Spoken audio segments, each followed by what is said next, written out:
জানেন কি রাতে হনুমান চল্লিশা পাঠ করলে কি হয়? যদি জানা না থাকে তাহলে জেনে নেন এই ছোট্ট ভিডিওর মাধ্যমে। রাতে হনুমান চল্লিশা পাঠ করলে মানসিক শান্তি ও মনের জোর বৃদ্ধি পায়। শাস্ত্র মতে প্রতি মঙ্গলবার, শনিবার ও বৃহস্পতিবার হনুমান চল্লিশা পাঠ করলে কর্মজীবনে বিশেষ উন্নতি ঘটতে দেখা যায়। দৈনন্দিন জীবনে আমরা অজান্তে যেসব পাপ কাজ করে ফেলি তা অনেকটা কেটে যায় রাতে হনুমান চল্লিশা পাঠ করলে।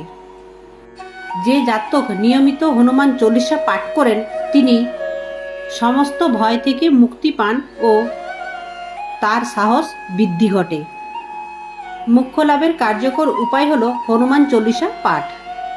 ছাত্ররা হনুমান চল্লিশা পাঠ করলে তারা অত্যন্ত বুদ্ধিমান ও ব্যবহার কৌশল হয়। বজরংবলীকে সংকট মোচন বলা হয়, তাই অর্থ সমস্যাও থাকে না।